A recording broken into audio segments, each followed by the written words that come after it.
උතුම් වූ ධර්මදේශනය ප්‍රඥා නාලිකාව තුළින් විකාශය කිරීමට ප්‍රචාරය කිරීමට ධර්මදානය සිදු කිරීම සඳහා ගම්පහ දිසාවේ කොටුගොඩ ගණේපොළ පදිංචි විශ්‍රාමික සිරිසේන කුමාරගේ මහතා ඇතුළු පවුලේ සියලු දෙනා විසින් මෙම උතුම් වූ ධර්මදේශනාව සඳහා බැතිබර දායකත්වය දරා තිබෙනවා. උතුම් වූ ධර්මදානයන්ගෙන් ජනිත වන්නා වූ මහා පුණ්‍ය ශක්තියින්ගෙන් 2021 වර්ෂයේ සැප්තැම්බර් මාස 23 වන දිනට වයස අවුරුදු 50ක් සපිරෙන ප්‍රේමනාත් කුමාරගේ ලොකු පුතණුවන්ටත් සැප්තැම්බර් මාස 6 වන දිනට අවුරුදු 44ක් පිරෙන කිංකිණි කුමාරගේ දියණියට සහ දෙසැම්බර් මාස 19 වන දිනට අවුරුදු 50ක් සපිරෙන සන්ධ්‍යා අමරතුංග දියණියටත් තුනුරුවනේ අනන්ත ගුණ බලයෙන් නිදුක් නිරෝගී සුවයෙන් යුතුව දිවි මගෙහි හමුවන සියලු අභියෝගයන්ට සාර්ථක ලෙස මුහුණ දෙමින් ධර්ම මාර්ගය තව තවත් වර්ධනය කර ගැනීමට ශක්තිය ලැබේවා. ඔක්තෝබර් මාස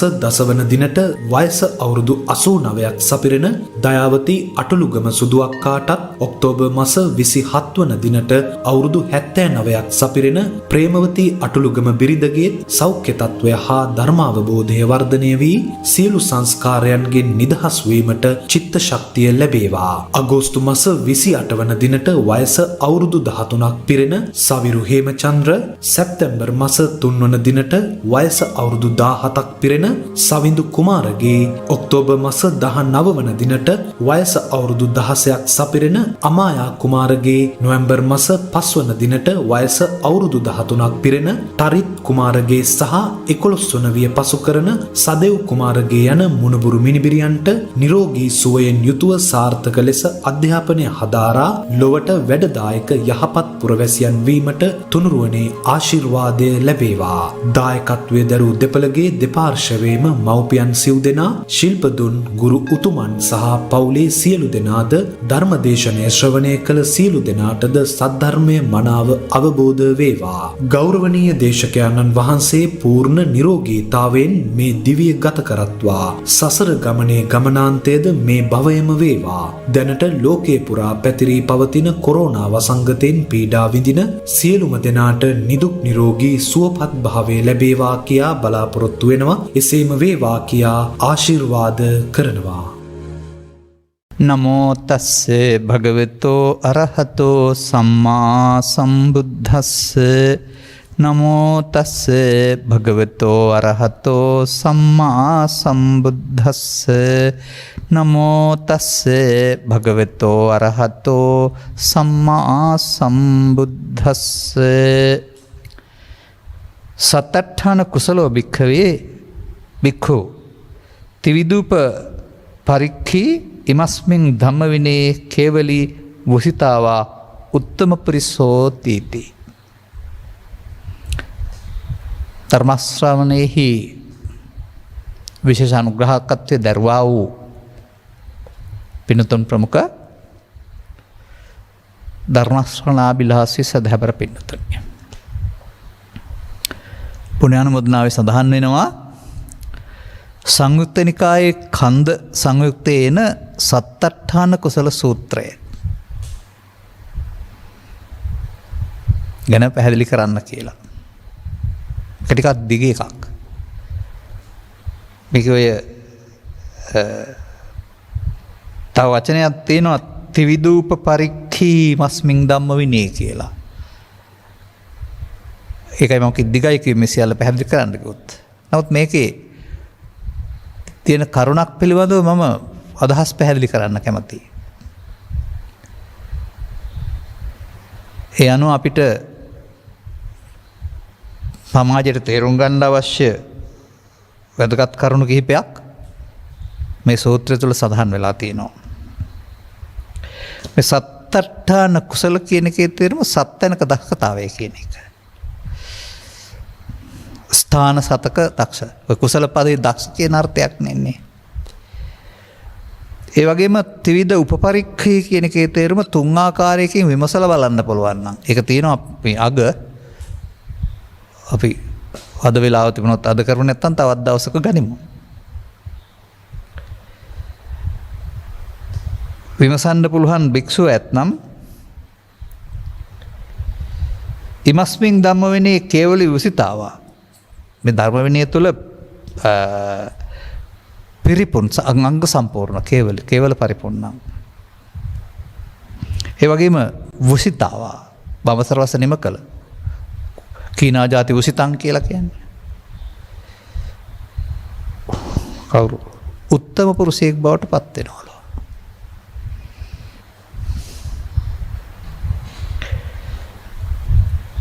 කතංච භික්කවේ බික්කු සත්තට්ඨාන කුසලෝ හෝති. මොනවද මේ හත් තැනක දක්ෂතාවය? ඉදවික්කවේ බික්කු රූපං පජානාති රූප සමුදයම් පජානාති රූප නිරෝධම් පජානාති රූප නිරෝධගාමිනී පටිපදම් පජානාති රූපස්ස ආස්වාදම් පජානාති රූපස්ස ආදීනවම් පජානාති රූපස්ස නිස්සරණම් පජානාති.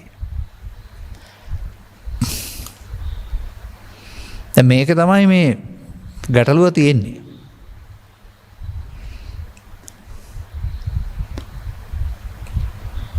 මොකද ගැටලුව?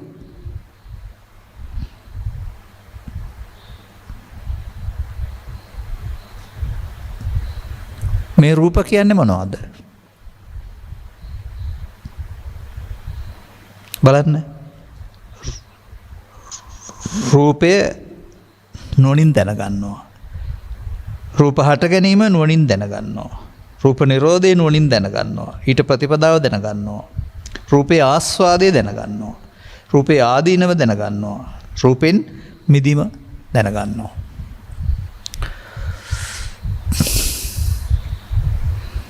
දැන් බුදුරජාණන් වහන්සේ ස්කන්ධ පංචකේ උපාදානයෙන් මිදී ජීවිතාවසානයේදී දක්වා ගත කළා. රූපය කියන ශරීරය නම් උන්වහන්සේ මිදලා හිටියේ නෑනේ.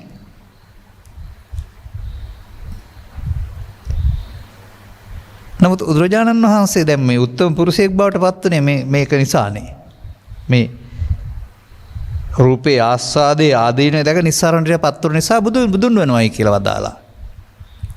සම්බුද්ධ සූත්‍රයේ සඳහන් වනවානේ. රූපේ මේ ආස්වාදයේ ආදීනව නිස්සාරණ නොදගෙන තාක්කල් මම බුද්ධ කියලා වදාලේ නෑ. බුද්ධත්ව ආස්වාදයේ ආදීනය දැක මිදුණෙන් පස්සේ. එතකොට මොකෙන්ද මිදලා තියෙන්නේ? ශරීරයෙන් මිදලාද? නමුත් මේ රූප උපාදානයෙන් මිදුනේ නැද්ද?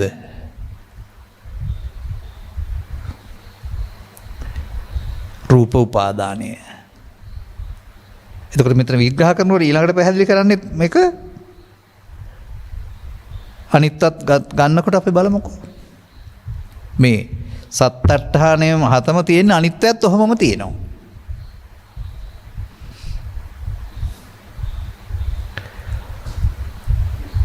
නමුත් අපිට මෙතන බලන්න වෙන්නේ ටිකක් කල්පනාකාරීව විමසුම් නුවණින් මොකද්ද මෙතන තිබෙන ප්‍රමාදය කියලා. මොකක් හරි මේක වැරදීමක් වෙලා තියෙනවා. ඒක හදාගන්න තරම් පරිකල්පන ශක්තියක් තියෙනවා නම් ඔය කවදා වෙනස් වෙයිද වෙනස් කරයිද දන්නේ නැහැ මේ එකඟ වෙලා මතයකට. නමුත් අපිට දුකින් මිදෙන්න ඕන නම් මේක මොකක් හරි හදාගන්න ඕන. නැත්තම් මේකේ තියෙන වැරද්දක් නැත්තම් මේක පැත්තකින් තියලා නිවැරදි එකකින් අපිට ධර්ම මාර්ගය ගන්න ඕන. අපි යමු. ඊට වඩා මම මේක විස්තර කරන්නේ නැහැ. මට ගොඩක් කාලය වුණ නිසා අවශ්‍ය දැනට යන්න. මේ වචන පෙන්වන එකේ තේරුම මේක දැන් රූප හට ගැනීම රූපම් පජානාති කියන එකේ තේරුම රූපේ සතර මහා භූතයන්ගෙන් හට ගන්නවා කියන එක කියන එක තේරුම් ගන්න ඕන. එහෙමනම් ඒකෙන් නිදහස් වෙලා නැහැ උන්වහන්සේ. නමුත් මේ රූපං රූප සමුදයං රූප නිරෝධං රූප නිරෝධ පටිපදං කියන එක දුක්ඛං දුක්ඛ සමුදයං දුක්ඛ නිරෝධං දුක්ඛ නිරෝධ පටිපදං කියන එකටත් අර තියෙන ඒ වගේම තමයි මේකත්. ආස්වාදයේ තිබුණේ කොහෙද? ඔබ චිත්‍රපටයක් නරඹනවා මොකේද ආස්වාදය ලබන්නේ? ඉදිරියෙන් හමුවන රූපේ. නළුවෙකුගේ හෝ නිලියෙකුගේ හෝ සුන්දරත්වය නැත්තම් හැඩ වැඩ. විඳිනවා ඔබ. ඔබ ගීතයක් සවන් දෙනවා. එතකොට ශබ්ද රූපේ. ඔබ රසයක් විඳිනවා. එතකොට රස රූපේ. එහෙම ගත්තොත් නම් ගැටලුවක් නැහැ. එතකොට ආස්වාදයේ ආදායයෙන් උන්වහන්සේ මිදුණා අවුරුදු 35 දී. රූප තණ්හා, ශබ්ද තණ්හා, ගන්ධ තණ්හා, රස තණ්හා, පොට්ටබ්බ තණ්හා වලින් මිදුණා. නිස්සරණය වුණා. නමුත් මේ එහාට යනකොට මේ රූප විස්තර ඒක නෙවෙයි තියෙන්නේ. අපි අනිත්‍යත් ගනිමු. වේදනං පජානාති වේදනා සමුදයං පජානාති වේදනා නිරෝධෝ පජානාති වේදනා නිරෝධයන් පටිපදාය ඥානාති වේදනා ආස්වාදෝ වේදනා ආදීනව වේදනා නිස්සරණ. එතකොට වේදනාවත් අර වගේ දැනගන්න ඕනලු. වේදනාව හටගන්න හැටි, වේදනාව නිරෝධ වෙන හැටි, මාර්ගය, වේදනාවේ ආස්වාදය ආදීනව නිස්සරණ. එකත් 7ක්.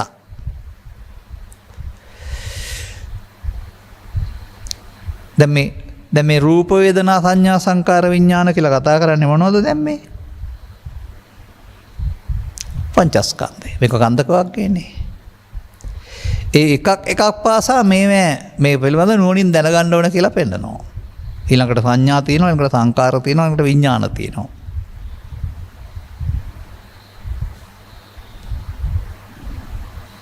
එහෙම තමයි මේ මුලින්ම මේ 7 ස්ථානක දස්තර පෙන්ලා තියෙන්නේ. ඒ ස්කන්ධයන් සම්බන්ධයෙන් දැනගන්න ඕන එක හට ගන්න හැටි, නිරෝධ වෙන හැටි, මාර්ගය සහ ආස්වාද ආදීන නිස්සරණය. අපි තව කතා කරමු කාලය ඇති පරිදි අරගෙන. දැන් අපි එනවා අදාළ තැනට. කතමංච වෙක්කේ රූපං. මාන්නේ මේ රූපය කියන්නේ මොකක්ද?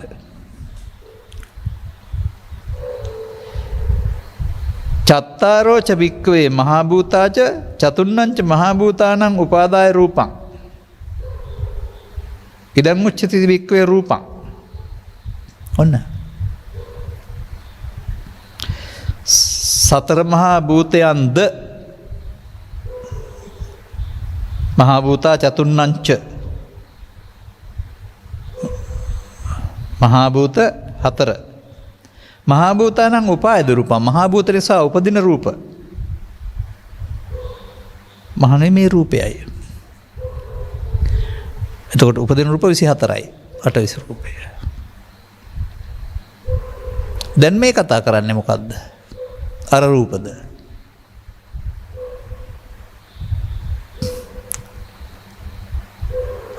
අභිධර්මයේ 28 රූපය විග්‍රහ කරනවා ශරීරය විග්‍රහ කිරීමේදී.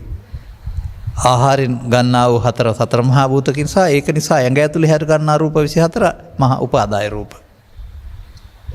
දැන් කතා කරන්නේ රූප කියලා ශරීරය ගැන. බලමු අපි තව ටිකක් එහාට. ආහාර සමුදය රූප සමුදය. රූප හටගන්නේ ආහාර නිසා. සිංහලෙන් ආහාර කියලා දන්න නිසා අපි ආහාර ගත්තාම ශරීරයට සතර මහා භූත වශයෙන් ඒකෙන් රූප හට ගන්නවා. එහෙම ගත්තාම හරි ඒක. ආහාර නිරෝධ රූප නිරෝධෝ.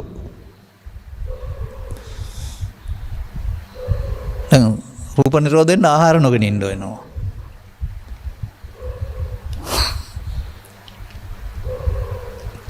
දැන් මම තව තැනකින් ගන්නවා.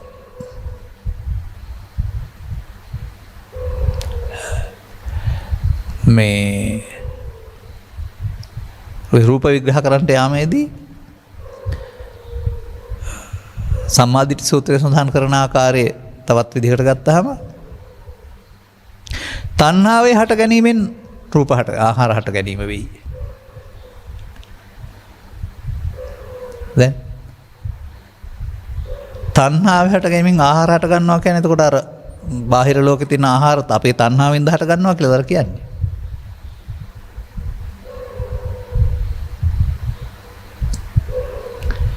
හොඳයි අපි ගත්තොත් එහෙම තදා ආහාරෝ තදූපදානෝ. එහෙම නැත්නම් අපාගත සත්වයෝ පව් ආහාර කොට දෙවියන් පින් ආහාර කොටන ධාන ආහාර කොටගෙන ඒ ආහාර කියන්නේ ඒගොල්ලෝ ධ්‍යාන කනවා කියන එකද?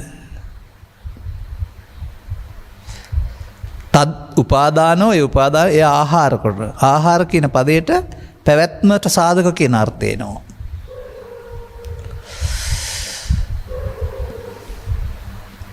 එතකොට එහෙමනම්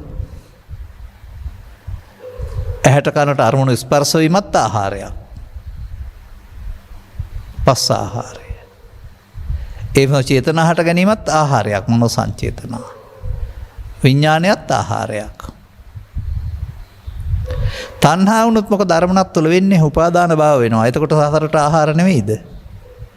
තණ්හාව හට ගැනීම ආහාරය හට ගැනීමකින් කියන එකේ තේරුම සසරේ පැවැත්මට තණ්හා මුල් වෙනවා කියන එක නේ. එතකොට ආහාර කියන්නේ කනබුන જાතිද? මම මේ පිළිබඳ විමර්ශනයක් කරන්නම්. නිදහසේ හිතලා බලලා කොතනද වැරදිලා තියෙන්නේ කියලා කල්පනා කරලා බලන්න. දැන් මේ ශරීරයක් ගැන කතා කරනවා. ඊට පස්සේ පංචස්කන්ධය කියන්නේ ශරීරයේද?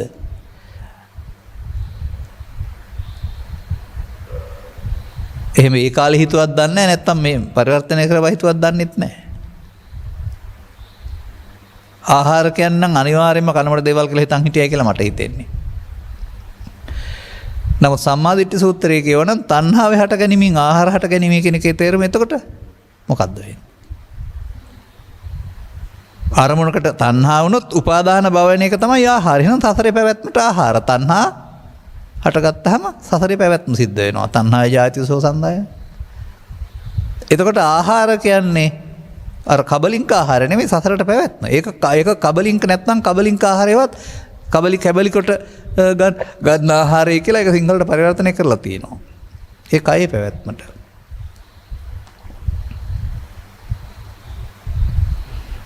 එතකොට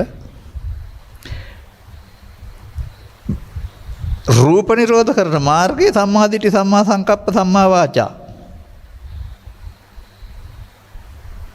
එතකොට මේ මොන රූපද නිරෝධ කරලා තියෙන ආර්ය අෂ්ටාංග මාර්ගයේ? ශරීරය නිරෝධ කරලා තියනවද? මට නම් තේරෙන්නේ නැහැ මේවා. හැබැයි ආර්ය අෂ්ටාංග මාර්ගයෙන් රූප තණ්හා, ශබ්ද තණ්හා, ගන්ධ තණ්හා ඒව නම් නිරෝධ වුණා. බුදුන් වහන්සේගේ.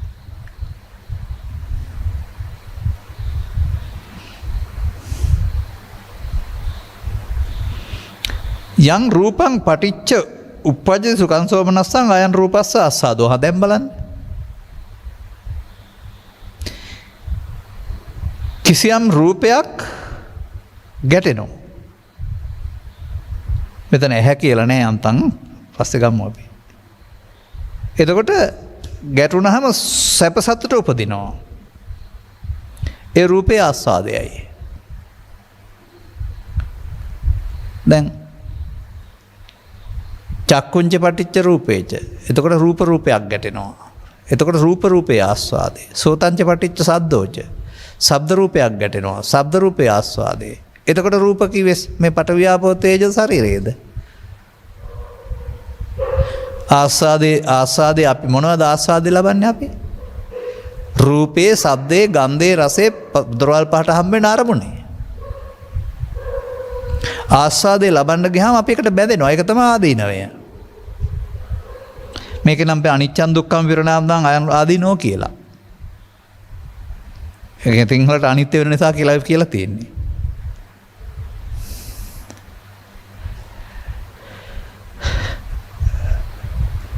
යමෙක් යෝ රූපස්මින් චන්දරාග විනයෝ. චන්දරාග පහන. යම් මේ රූපය කෙරෙහි පවතිනා වූ චන්දරාගයේ ඉක්මවනවා නම් විනවනවා. ඒකට තමයි නිස්සරණය. රූපෙන් මිදීම. දැන් බුදුරජාණන් වහන්සේ අවුරුදු 25 දී රූපෙන් මිදුණා. ඒ අර සසම්බාරික කායෙන්ද නැත්තම් පඨවි ආපෝ තේජෝ රූපෙන්ද මිදුනේ? පංච උපාදානස්කන්ධේ උපාදානෙන්ද මිදුනේ? කාලාම සූත්‍රයට යන්න. ඒතතුම් මේ කාලාමා මානුස්ස වෙන මා පරම්පරාය මා ඉතිකිරාය කාරණා 10ක් තියෙනවා. යමක් පිළිගැනීමේදී අනුන් කිව්ව පමණින් පරම්පරාවෙන් ආව පමණින් මේ මෙසේ වියයි කියලා පිටක සම්ප්‍රදානයේ තිබුණ සම්ප්‍රදායේ පිටකේ සම්ප්‍රදායේ තිබුණයි කියලා මෙයා මගේ ගුරුවරයයි කියලා පිළිගන්න කියලා නෑ නේද? ඒ චින්තන නිදහස්කාව පාවිච්චි කරන්න. යමක් කුසල්ද අකුසල්ද කාලාමයන්ට කියන්නේ. ඒ පින්පව් නෙමේ. ඒක විස්තර යනවර පිළිගන්න හැටි පැහැදිලි කරලා තියෙනවා නිදහසේ. ඉතින් මේ අවුල ලෙහා ගන්නේ කොහොමද අපි? එක තැනක රූප කියනවා අරමුණට, තව තැනක රූප කියනවා ශරීරයට. මම හිතන්නේ මේක දෙකක් තියෙන්න ඇති කියලා මට හිතෙන්නේ. ශරීර රූප විග්‍රහ කරන්න වෙනම තියෙන්නේ නැති, පංචස්කන්ධේ රූප වෙනම තියෙන්නේ නැති. ඒක අයින් වෙලා යැත්තේ දැන් මේ.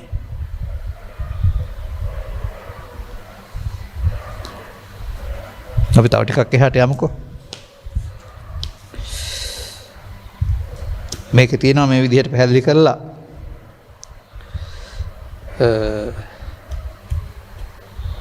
මේ කියන විදිහට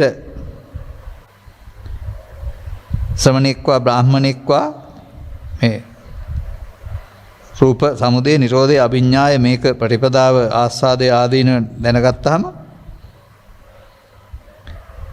නිබ්බින්ද ඒ නිරෝධාය පටිපන්නා තේ සුපටිපන්නා.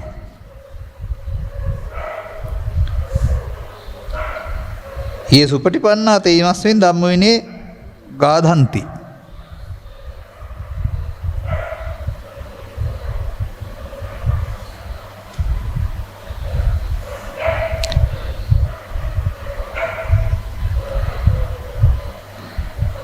රූපේ පිළිබඳ අවබෝධ කරගෙන කලකිරීම පිණිස නොයල්ම පිණිස තණ්හාව නිරුද්ධ කිරීම පිණිස ප්‍රතිපදාව යෙදෙනවා නම් ඒ උදුවේ තමයි සුපටිපන්න වෙන්නේ. යම් කෙනෙක් සුපටිපන්න වුණොත් ඒ උදුවේ තමයි ධර්ම විනය තුළ පිහිටලා ඉන්නේ. අපිට ඒක ඔබ වෙනුවෙන් දැනගන්න මේ අවශ්‍ය වෙන්නේ. මේකේ මේ මෙතන තියෙන මේ ගැටලුව අපි තේරුම් ගන්න කොහොමද බලන්න.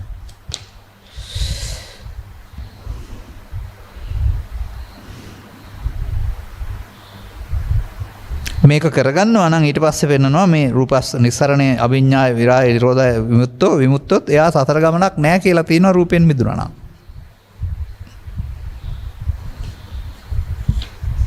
කතමංච වික්ඛවේ වේදනා.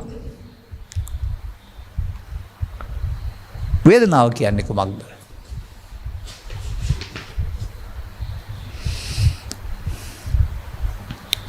චෛමේ වික්ඛවේ වේදනා කායා. හොඳට අහගන්න ඕන.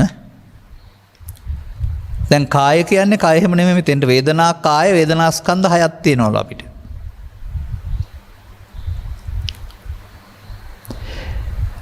චක්කු සම්පස්සජ වේදනා, සෝත සම්පජ්ජස වේදනා, ඒ කියන්නේ ඇහැට ගැටීමෙන් නැති වෙන වේදනාව, කනට ගැටීමෙන් නැති වේදනාව, නාසයට, දිවට, කයට, සිතට.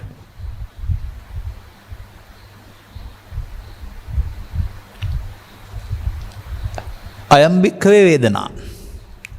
දොරවල් හයට වේදනා හයක් තියෙනවා. වේදනා අපි දන්නවා සැප දුක් උපේක්ෂාව විඳිනවා කියලා.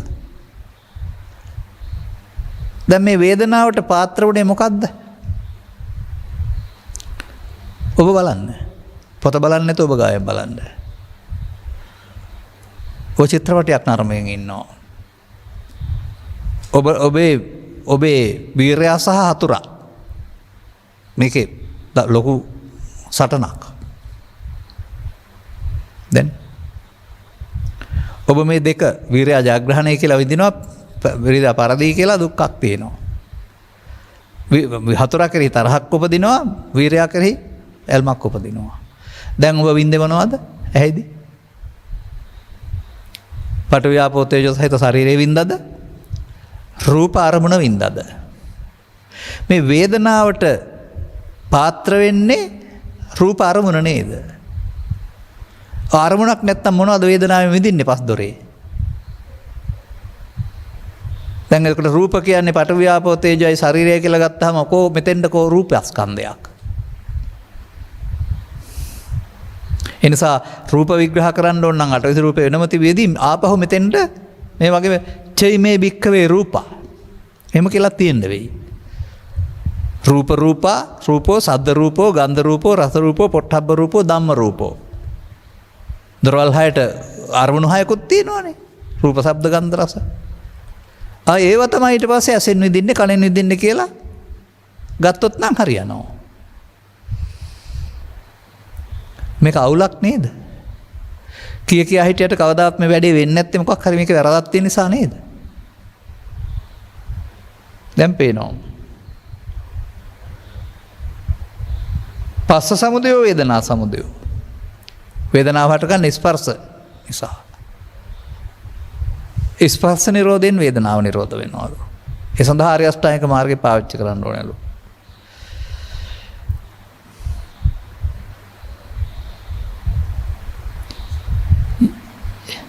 යං වේදනම් පටිච්ච උප්පජ්ජ සුඛං සෝමනස්සං ආයං වේදනා ආස්වාදෝ.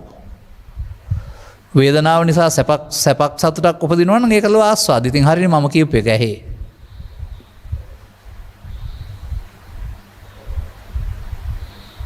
වේදනා අනිච්ච දුක්ඛ විපරිණාම ආදීනෝ. මට නම් එහෙම ආදීනයක් පේන්නේ නැහැ. යෝ වේදනා චන්දරාග විනයෝ චන්දරාග පහනෝ ඉදම් වේදනා නිස්සරණං. දගාම් මිදීම.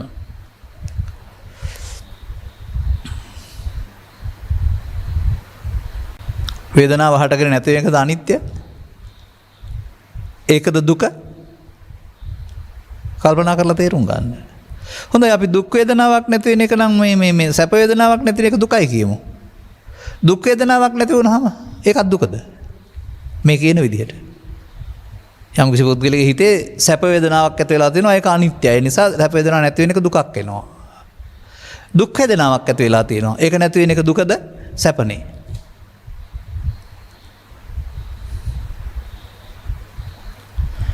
මේවට තමයි අපබ්‍රංශ කියලා කියන්නේ. ඒ නිසා මම දකින්නේ නැහැ ආස්වාදයේ ආදීන ඕක කියලා. ආස්වාදය කියන්නේ අරමුණේ ඇලෙනවට. ඇලුනහම මොකද වෙන්නේ? තණ්හා උපාදාන භව වෙලා භවයක් හදන්න හේතු ඉතුරු වෙනවා. ඒක තමයි ආදීනවය. ඒ නිසා ආස්වාදයෙන් මිදුනොත් අර ආදීනවේ නැහැ නිස්සරණ.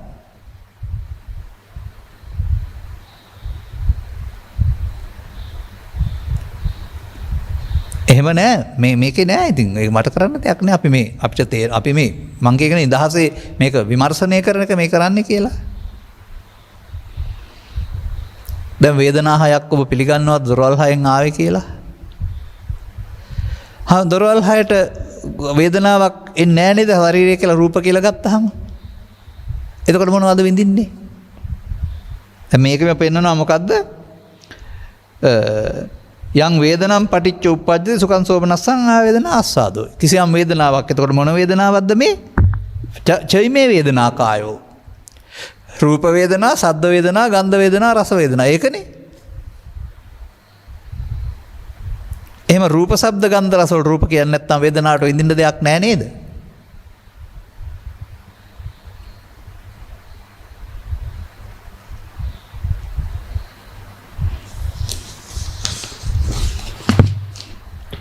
මේකෙත් අර පදේ තියෙනවා අර මේක දකින්න පුළුවන් මේ ධර්ම විනයේ සුපටිපන්න නැත්නම් ධර්ම විනයට පැමිණුණු අය කියන එක. ඒ වගේ මේක විස්තර කරන වේදනාවෙන් නිදහස් වීම කියන එක. තව එකක් අපි හට යමු.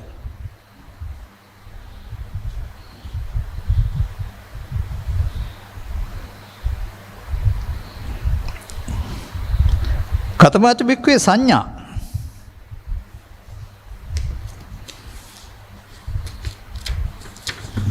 මානව සංඥාව කියන්නේ මොකද්ද? චෛමේ බික්කවේ සංඥා කාය. කාය මතක තියාගන්න. කාය ආන ස්කන්ධයට කාය කියන වචනේ දෙනවානේ. සංඥාත් හයක් තියෙනවා. මොනවද? රූප සංඥා. දැන් අතන රූප ශරීරය කියලා මෙතන රූප සංඥා කියනවා නේද? රූප සංඥා.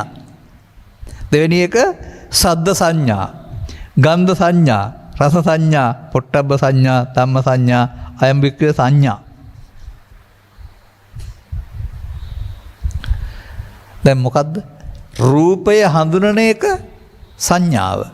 රූපය විඳින එක වේදනාව. දැන් එතකොට සංඥාවට රූපයක් නැත්නම් අරමුණු තුළ විඳින්න ඔය හඳුනන්නේ මොකද්ද? රූප කියන්නේ පඨවි ආපෝ තේජෝ ශරීරය කියලා. ඊට පස්සේ දැන් සංඥාවට මොකද්ද ගන්නෙ? මේ රූප සංඥා කියලා තියෙන්නේ. රූපය හැඳිනීම කියලානේ. එතකොට රූපය කියන්නේ ශරීරයේද? රූප සංඥා, සද්ද සංඥා එතකොට හයක් තියෙනව නේද?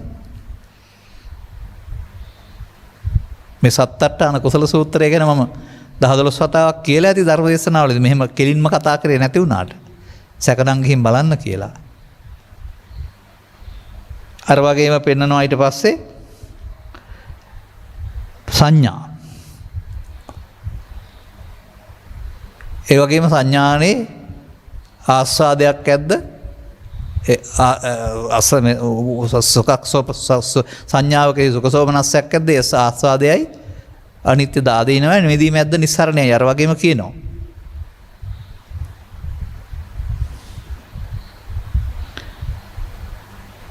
කතමංච බික්වේ සංඛාරා. සංඛාර කියන්නේ මොනවද? චෛමේ බික්කවේ චේතනාකායා. දැන් රූපට පස්සේ වේදනා, වේදනාට පස්සේ සංඥා, ඊට පස්සේ චේතනාකාය හයක් තියෙනවලු. රූප සංචේතනා, සද්ද සංචේතනා, ගන්ධ සංචේතනා, රස සංචේතනා, පොට්ටබ්බ සංචේතනා, ධම්ම සංචේතනා. දැන් චේතනාව විදිහින් තින්නේ ආයතර රූප, ශබ්ද, ගන්ධ, රස මොනවද? දැන් සංචේතනාව, චේතනාව කර්මය කියන්නේ සංඛාරය.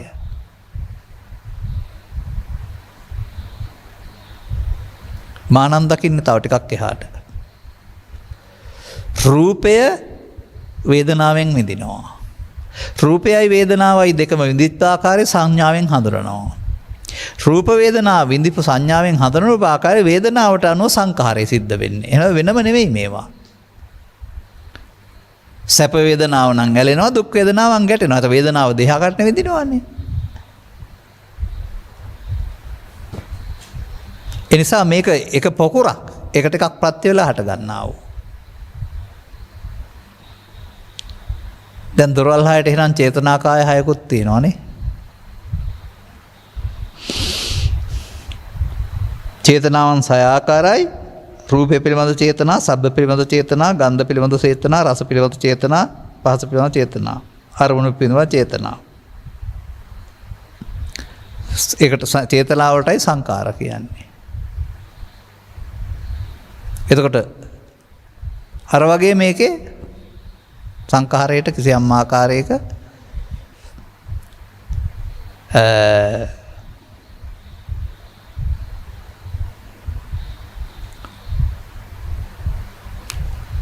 සුඛං සෝමනස්සන් නැත්නම් සැප සතුටක් උපදිනවා.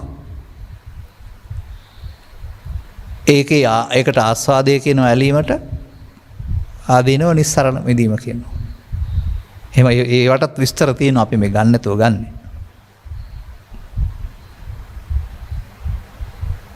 කතමංච බික්කවේ විඥාන. විඥානය කියන්නේ කොහොමද? චෛමේ බික්කවේ විඥානකායා. මතකද කාය කියන පදේ කයට විතරක් යොදන්නේ නැහැ. වේදනා, සංඥා, සංකාර, විඥාන ඔක්කොමත් කාය. රූප කායක් තියෙන්න බැරිද එතන?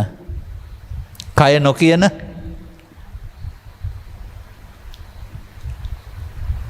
අපි හදා ගන්න වෙයි මේක. හදන කෙනෙක් නැත්නම්.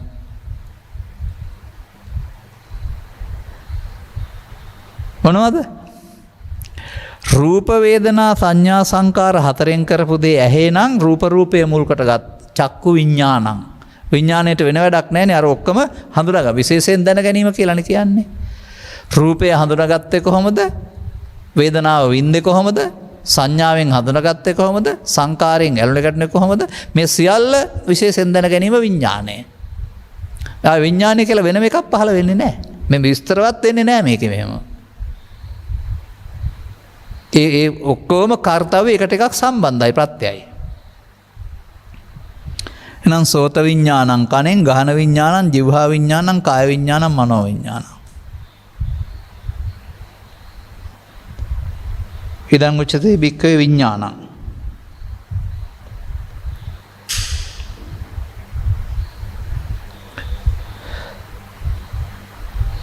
නාම රූප සමුදයෝ විඥාන සමුදයෝ. විඥානය හටගන්නේ නාම රූප හේතුවෙන් කියලා තියෙනවා. දැන් මේ නාම රූප කොහෙද තියෙන්නේ? නාම කියන්නේ සිත, රූප කියන්නේ කයද? බාලපඬිත සූත්‍රයට යන්න. බාලයා කියලා පෘථග්ජනයා, පඬිතයා, ඩික්ලේශී උත්තමයා කියලා පෙන්ලා තියෙන්නේ. බාහිරේ තියෙන දේවල් වලට නාම රූප කියන්නේ. ඒවා දෙකක් එකතු වෙලා. ඒ කියන්නේ ඉස්සරහින් තියෙන රූපයයි චක්කු ප්‍රසාදයයි. එතකොට ඒවට නාම රූප කියන්නේ ඇයි? අපි නම් කරපු නිසා. නාම රූප. අපිනේ නම් තියලා තියෙන්නේ. හැන්දට හැන්ද කියන්නේ නැතුව ඉදලා කීවනම් එතකොට අපි ඒක ඉදලා විදිහට සලකනවා. ඒ හැඩයට අපි නමක් තියලා තියෙනවා. ඒ සියල්ල ඔබ දකින්න ආකාරයට නම් සතර මහා භූතයන් සකස් වෙන දේවල් ඒ හැඩයට අනුව අපි එකට නමක් තියලා තියෙනවා. ඒවා පටිච්ච වීම තුළ ඇසට රූපය, කනට ශබ්ද රූපය, නාසයට ගන්ධ රූපය, ඒවට තමයි නාම රූප කියලා තියෙන්නේ. දැන් මේ පිළිබඳව මම අද ඊයේ නෙමෙයි මේ විමර්ශනේ ඉන්නේ. ගොඩ එන්න බැරි විදිහට මේක විශාල වලක්. ලියන්න කියන්න පාඩම් කරන්න පුළුවන්, ගොඩ එන්න පාරක් නැහැ.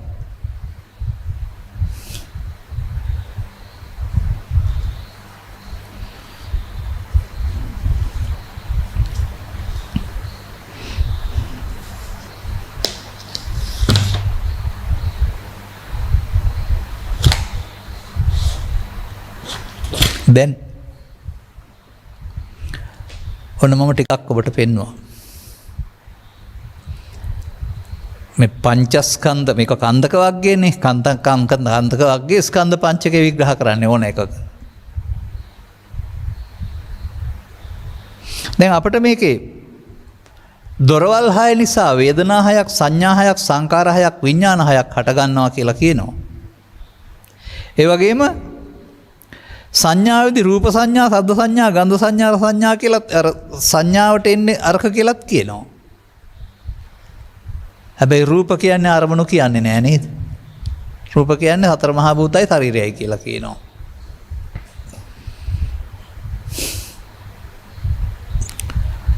හොඳයි.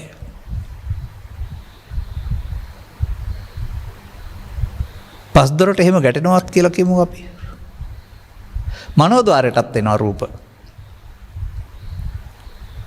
ඔය ස්පොළඟෙක්, අලියෙක් රසවත් ආහාරයක් එහෙම හීනෙන් පේනකොට දැන් මොනවද රූප? සතර මහා භූතද?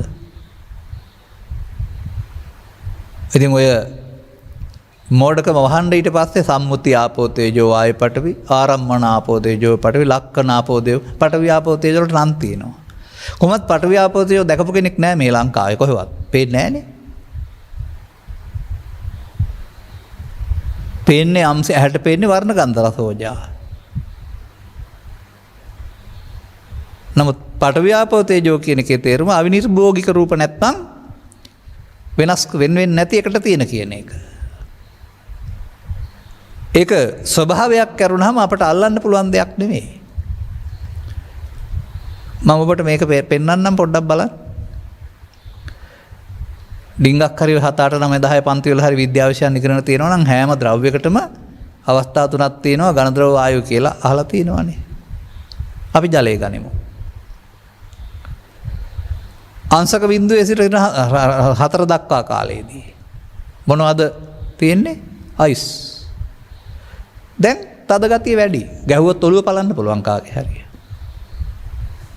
මේවා මෙතනින් එහාට ජලය බවට පත් වෙනවා. අර අයිස් ටිකමයි. පරිමාවෙන් බැලුවොත් වෙනස් වෙන්නේ නැහැ. දැන් මොනවද වැඩි? දැන් ගලන වැగిරෙන ආපහු ගතිය වැඩි. දැන් රත් වෙනවා ටික ටික. දැන් තේජෝ ගතිය වැඩි. වාෂ්ප වෙලා යනවා. ජලයක් ඉතුරු වෙන්නේ නැහැ. මේ එකේම තියෙන හතරක් නේද මේ ಗುಣ කියන්නේ. ඉතින් මේ පඨවි ආපෝ තේජෝ ඇහැට පේන්නේ නැතුව කොට ආරම්මන ලක්කන පඨවි කීක හදන්න ඕනේද?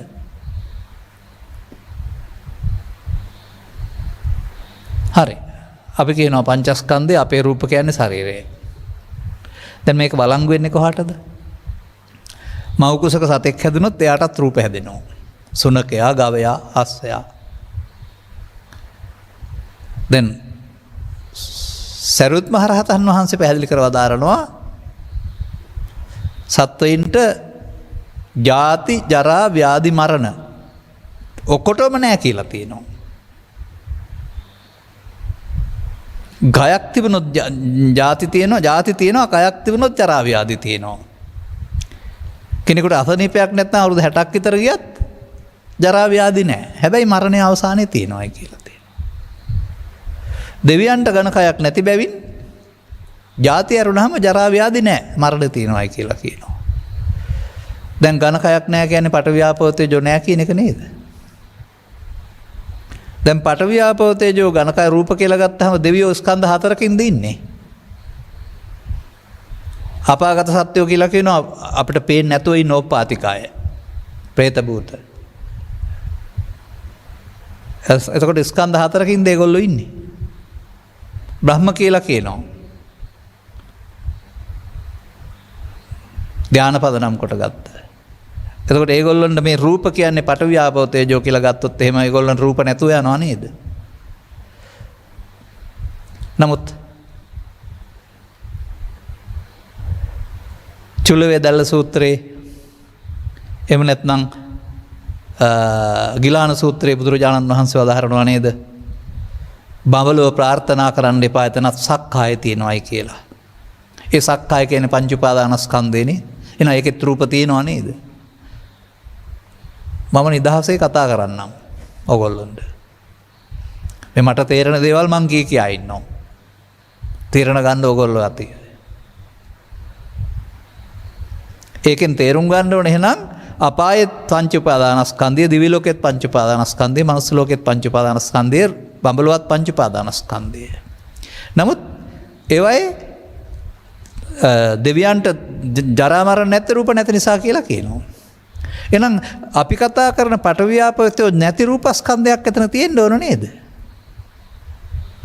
මේ රූප කියන්නේ ශරීරය කියලා ගත්තාම චුතිපති සම්දි ගලපන්න බැරි මේක නේද මේ? ඉතින් අත්‍ය මරණයටපත් වෙනකොට ශරීරයේ මෙහි රූප තියලා වේදනා සංඥා සංකාර හතරෙන් යන්නේ. එතකොට රූපේ ගෙනියන්නේ නැහැ නේ. නමුත් පස්දොර අහලා මනෝදාරයට ගියාම මේකේ හතුරා ඉන්නවා, මිතුරා ඉන්නවා, ඒක විඳිනවා. රූප වේදනා සංඥා සංකාර පහ තියෙනවා. මෙහෙත් බාහිර ලෝකේ අරමුණක් ගත්තාම ඒක නිසා රූපේ අරමුණ හතරකට ගන්නවා. හතරකට ගත්තොත් දුක් වේදනාව, මිතුරාකට ගත්තොත් සැප වේදනාව.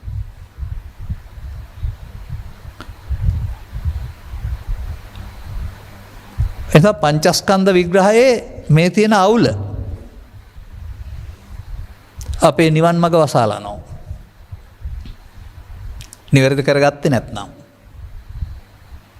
මන් දෙයත් රූප තණ්හා දැන් එතනත් මම එනවා ඊළඟට. රූප තණ්හා, ශබ්ද තණ්හා, ගන්ධ තණ්හා, රස තණ්හා, පොට්ටබ්බ තණ්හා, ධම්ම තණ්හා, දොරවල් හයේ තණ්හා. දැන් රූප තණ්හා කියන්නේ ශරීරයේ තියෙන තණ්හාවද? ශබ්දය, ශබ්ද රූපයට ඇලීම රූප තණ්හාවයි. රූපයට. ශබ්ද රූපයට ඇලීම ශබ්ද තණ්හාවයි. ගන්ධ රූපයට ඇලීම ගන්ධ තණ්හාවයි. බාහිරින් එන රූප ශබ්ද රූප ගන්ධ රූප. ඒවට ඇලීම අපේ හිතේ තියෙන එක. දැන් තණ්හාය ජායති සෝකෝ තණ්හාය ජායති බවන් තණ්හාය විප්පමුත්තස්ස. චතුස්සත්‍ය ඒ තණ්හාව නැති කරන්න ඕනේ කියලා කියනවා. දැන් තණ්හා හයක් තියෙනවා නේද? චෛමේ තණ්හා කායෝ. එහෙමත් තියෙනවා. දැන් තණ්හා හය එතකොට රූප කියලා ශරීර ගත්තාම මොන තණ්හාවද එතකොට? රූප කියලා ශරීරය ගත්ත අය දෙත්ත දොරවල් හයේ තණ්හායට මොනවද ගලපන්නේ? ශරීරයෙන් තණ්හාවද රූප තණ්හාව කියන්නේ. නෑ දොරවල් හයට හම්බෙන්නේ අරමුණු. අරමුණට දේ කෙරෙහි ඇති කර ගන්නා වූ ඇලීම ගැටීම් තුනත් තමයි තණ්හා හයක් හටගන්නේ. ඒ තණ්හාව නැති කිරීමෙන් ලබන සබ නිර්වාණය කියලා චතුස්සත්‍ය දේශනා කරනවා. ඇයි මේවා විමර්ශනය කරන්නේ නැත්තේ? තේරුම් ගන්න ඕන කාරණාව. අපි කියා ඉන්නවා. ඉතින් මට මතක් වෙන කාරණයක් තියෙනවා. ඔය ගිරව් ඉන්නවනේ. ගිරවුන්ට මොනවා හරි පාඩම් කරන්න පුළුවන්. මම දැකලත් තියෙනවා මගේ තරුණ කාලේ. ආච්චි අම්මා දරුවෝ ටික උත් එක්කලා හැන්දෑවේ වන්දනා කරන්න පටන් ගත්තොත් විහාරස්ථානේ නෙමෙයි ගෙදර මල් ටිකක් පූජා කරලා පිළිමයක් හරි ගස්සලා තියලා මුණුබුරුව මිනිබිරියෝ ගාථා ටික ඔක්කොම පාඩම් කරගන්නවා. ඒගොල්ලෝ නම් පොඩ්ඩක් කල් යනකොට ඔක තේරෙයි. ගිරව අහගෙන හිටියොත් ගිරවටත් ආපහු බුද්ධං සරණං ගච්ඡාමි කියන්න පුළුවන් වෙනවා. උත් පාඩම් වෙනවා. ගිරවට තියෙන සද්ද විතරයි කාරණේ නෑ. ගිරවත් එතකොට දැන් බෞද්ධයෙක් වෙලාද මේක කිව්වහම නැත්නම් උත් දන්නවද දැන් මේක? මේකට කියන්නේ ගිරා වෘත්තය. අනුන් කියනවට කියන එක. එදා බුදු සමයේ තේරුම් ගැනීම හැමෙදී ගිරව් බවට පත් වෙලා බෑ කවුරුත්. මේ අපිට දීලා තියෙන අටුවාවක්. මේ පොත විස්තර කරන පොතේ විස්තර කරන හැම එකක් සම්බන්ධයෙන්ම අටුවාව ඔබේ ළඟ තියෙන්නේ. මන්දයත් සියලු ධර්ම කාරණා රූප වේදනා සංඥා සංකාර විඥාන කියන ස්කන්ධ පංචකය තුලයි දුකටපත් වෙන්නේ උපාදානය තුල. උපාදානයෙන් මිදීම මාර්ගය. ඒ අටුවාවට දාලා බලන්නකෝ.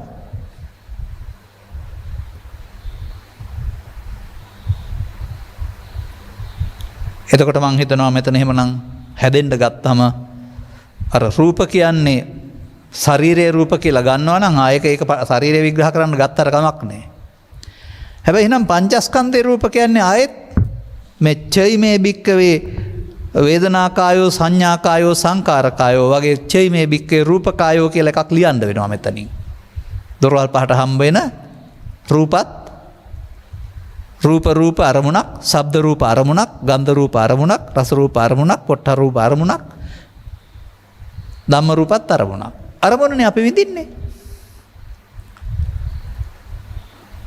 දැන් දවල්ට අපි රූපයක් විඳිනවා කියලා හිතුවා. නමුත් ඒක එහෙම පැහැදිලි ඔබට හිතා ගන්න පුළුවන් හැම නිින්දෙන් ඕක විඳොත් ගීතයක් හරි මොකක් හරි එතකොට දැන් බාහිර ද්‍රව්‍යයක්ද විඳින්නේ. සර්පෙක් දකිනවා දුක් වේදනාව. එහෙම නැත්නම් රස ආහාරයක් ගන්නවා සැප වේදනාව. හතුරෙක් දකිනවා තරහව. දැන් එතන රූප තියනවාද?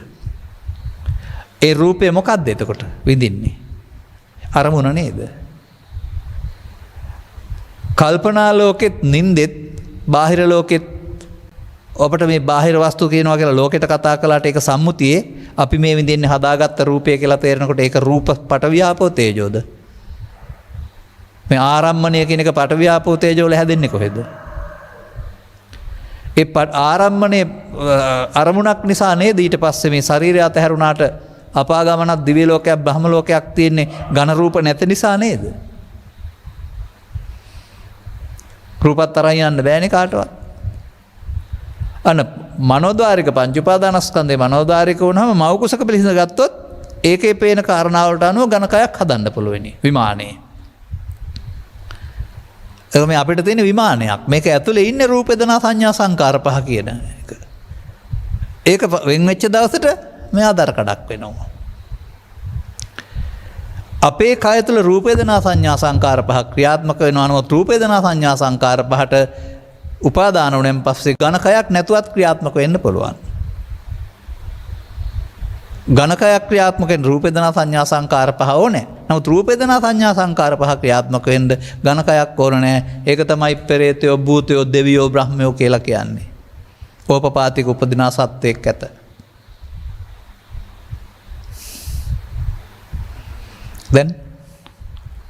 දැන් කල්පනා කරලා බලන්න. මොකද්ද කල්පනා කරලා බලන්න ඕන? දුකය දුකට හේතුව වූ තණ්හාව, ඒ තණ්හාව නැති කිරීමෙන් ලබන සැපත නිර්වාණය. ඒ සඳහා මාර්ගය. මොකද්ද මේ තණ්හාව? කාම තණ්හාව. කාම කියන්නේ කැමති. කොහෙද මේ කාම තණ්හාව තියෙන්නේ? කාම ලෝකේ. මොනවද කාම ලෝකේ කැමති? පංචකාමය. පංචකාමය පස් ආකාරයේ කැමැත්ත. පස් ආකාරයේ කැමැත්තක් හැදිලා තියෙන්නේ කොහොමද? ලෝකෙත් එක්කලා සම්බන්ධ වෙන්න සිත පහකට බෙදලා හරි ගස්සලා දීලා තියෙනවා අපට. මේ විශිෂ්ට නිර්වාණය. ඒ නිසා කාමය කාම ලෝකයේ කාමයේ රූපකාම, ශබ්දකාම, ගන්ධකාම, රසකාම, පොට්ටබ්බකාම කියලා දොරවල් පහෙන් පංචාකාරයකට එනවා. ඇසට විඳින්නේ රූප, කරට අහන්නේ ශබ්ද, නාසයට විඳින්නේ ගන්ධ, දිවට රස. ඒවා විඳින්න ගියාම ඒවා හොඳයි, සැපයි, සාන්තයි කියලා ඒවත් එක්කලා යනකොට රූප තණ්හා, ශබ්ද තණ්හා, ගන්ධ තණ්හා, තණ්හා, පොට්ටබ්බ තණ්හා කියනවා. දැන් තණ්හාය චේ වික්ඛේ තණ්හා කායෝ. නැත්නම් චක්කු ලෝකේ පිය රූපං සාත රූපං එත්තේසා තණ්හාය උප්පජ්ජමානෝ උප්පජ්ජති. ඇහි තියෙන තණ්හා රූප තණ්හාව. එතකොට රූප කියන්නේ ශරීරයේද? රූපයට තියෙන තණ්හාවනේ. මේක තේරුම් ගත්තන් පස්සේ වැරදි පොත්වල තිබිච්චාවයි. මොකද මගේ උදාහරණයක් තියෙනවානේ. උස්කන්ධ බුඳකට ජලය දැහැලුනහම ඒක පොළොව ඇරට උරා ගන්නවා. ඊට පස්සේ ඒක පහළ කෙළවරෙන් එළියට එන උල්පතක් විදිහට පෙරිලා එන්නේ පිරිසිදු ජලය. ඒක ඊට පස්සේ ඒ නමින් තමයි මෙහාට එනකොට ගඟට නම තියන්නේ. මා ඔය හරි මහවැලි ගඟ, හැකලි ගඟ හරි. ඊට එහාට එනකොට අතු ගංගා එකතු වෙනවා. කුමුරු හරහා යනවා, අනාන්තර හරහා යනවා, වැදකිලි තියෙන නගරවල හරහා යනවා, විශාල වෙනවා.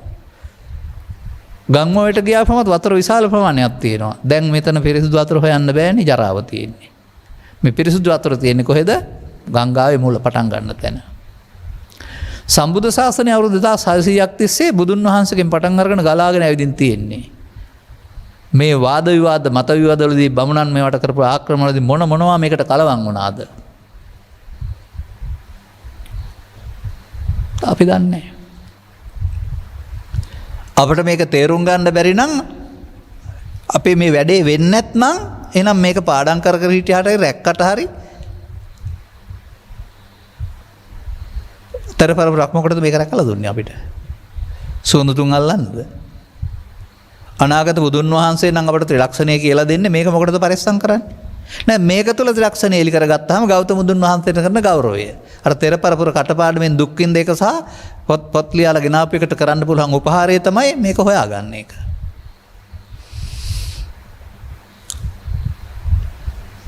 තව වචන තුනක් තියෙනවා එහා පැත්තේ. ත්‍රිවිධ උපපරික්ඛී කියලා තියෙන්නේ. විස්තර කරන්නේ නැහැ. අන දැන් එහෙනම් මේ සත්තට්ඨාන කුසල සූත්‍රය තුල මේ තියෙන මේ අවුල මුලින් රූප කියලා ශරීරය කියනවා, ඊට පස්සේ රූප සංඥා, සද්ද සංඥා කියලා කියනවා. තේරුම් ගන්න. කොතන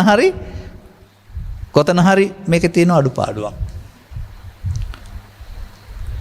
එක්කෝ ඒවා පිළිබඳව පරිවර්තනය කරන්න ගියා අයගාව තිබිච්ච අදහසේ නැත්නම් එතෙන්ට එනකොටම කොතන හරි මේක පිළිබඳව ගැඹුරින් අදාරපු නැති එකේ අවුල.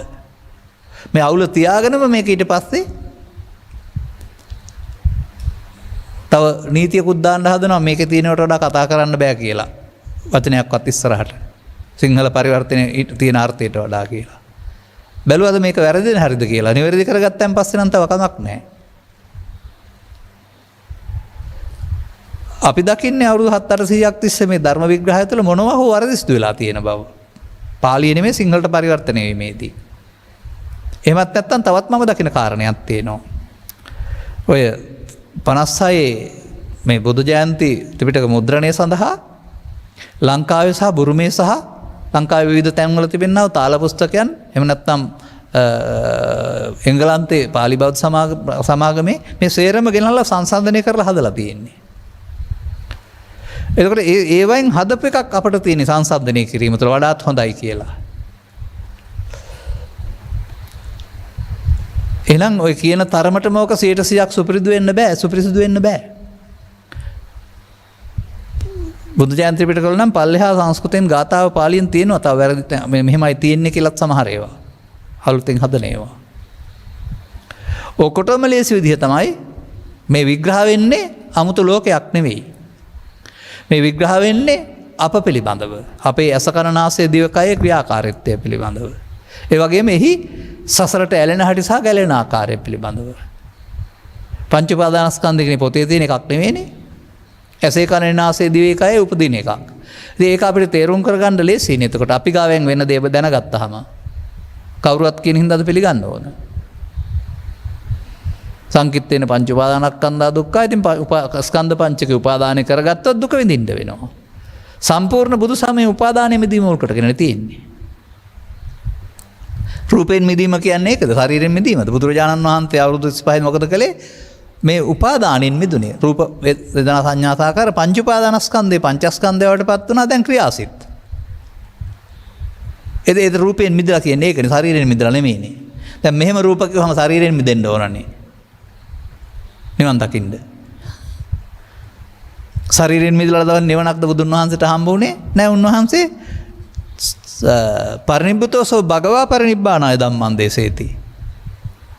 උන්වහන්සේ අවුරුදු 35 නිවිලා ඉඳගෙන තමයි ධර්ම දේශනා කරලා තියෙන්නේ. එහෙනම් මෙන්න මේවා අනුවිතර්කණය, අනුවිචාරණය, මනසානුපෙක්ඛණය ලස්සන වචන තුනක් මේක. කවුරුවක් කිව්වට පිළිගන්නේ නැතුව හොඳට කල්පනා කරලා බලන්න වෙනවා.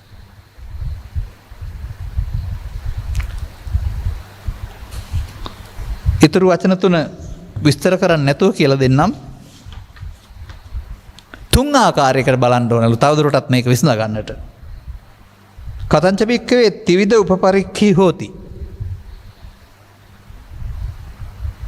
මොනවද මේ තුන් ආකාරයේ නුවණින් විමසා බැලීම? බොයි ස්කන්ධ පංචකය පිළිබඳව. ඉද වික්ඛවේ භික්ඛු ධාතුසෝ උපපරික්ඛති. ධාතු වශයෙන් බලන්න ඕන. ආයතන සෝප පරික්කති. ආයතන වශයෙන් බලන්න ඕන. පටිච්චසමුප්පාද සෝප පරික්කති. පටිච්චසමුප්පාද වශයෙන් බලන්න ඕන. දැන් ඔන්න තව වචනයක් ආවා. එතකොට පටිච්චසමුප්පාද වශයෙන් බලන්න ඕන ආත්ම තුනක් අරගෙනද දැන් ඇහැ තුලද කන තුලද? ආයතන තියෙනවනේ. ඔය තියෙනවා 18 ධාතුව ආයතන 6 එහෙම කියලා. එහෙම බලනකොට ඒ වැලීම තුළ මොකද වෙන්නේ? නුවණින් විමසා බැලීමේදී අවිද්‍යාව දුරු වෙන්න ඕන. වෙන මොකක්වත් වෙලා හරියන්නේ නැහැ. ඒ විමසා බැලීමේදී.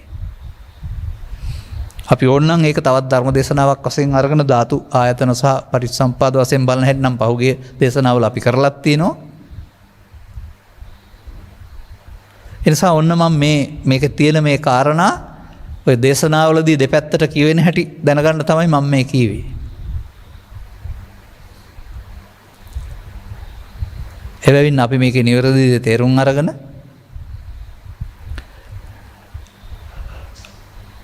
වර්තමාන ස්කන්ධයේදී රූප තණ්හාවෙන්, ශබ්ද තණ්හාවෙන්, ගන්ධ තණ්හාවෙන්, රස තණ්හාවෙන් මිදෙන්න ස්කන්ධ පංචකයේ අනිදුක්ඛ අනාත්මය පාවිච්චි කරන හැටි ඉගෙන ගනිමු. මේවා නිවැරදි කරන්න කවදා කරේද අපි දන්නේ නැහැ. ධම්මස පවදා ගනිමින් නිවන සැනසෙන ජීවිතයක් ඉහාත්ම වශයෙන්ම ලබන්නට රූප තණ්හාවෙන් මිදෙන්න, ශබ්ද තණ්හාවෙන් මිදෙන්න රූප තිබුණාවයි ලෝකේ. ඒවා හඳුනා ගන්නත් අපට පංචස්කන්ධ පහළ වුණාවයි. සතර බඳ තබන්නේ තණ්හාවෙන්. තණ්හාය ජාති සෝකෝ තණ්හාය ජාති භවයන්නේ. තණ්හාව විපමුක්තස්. තණ්හාව නැත්නම් එහෙනම් රූප ශබ්ද රාන්දහද අපිට ඇවිස්සිල්ලක් කලබලයක් නැතුව ඉන්න පුළුවන් වෙයි සංසොන්ව. ලෝකයේ හැමෝයි ගණදුණු කිරීමේදී ලෝකෙත් එක්කලා කොක්ක දාගන්න නැතුව එහෙමයි සමාජ භාෂාවෙන් කියන්න දෙන්නේ. ඇලෙන්න ගැටෙන්න නැතුව සැනසෙල්ලා ඉන්න පුළුවන් විදිහක් වර්තමාන මිනිස්සුන්ට නෙමෙයි අවශ්‍ය වෙන්නේ. බුදු සමයේ සජීවී දහමක්, සක්‍රීය දහමක් වර්තමාන මිනිසා සඳහා 2500කට පෙරත් වර්තමානය, මහින්දාගමනයේත් වර්තමානය, අදත් වර්තමානය, තව 5000කට පස්සෙත් වර්තමානය, තව ලක්ෂ 5කට පස්සේ තිබුණත් ඒත් වර්තමානය.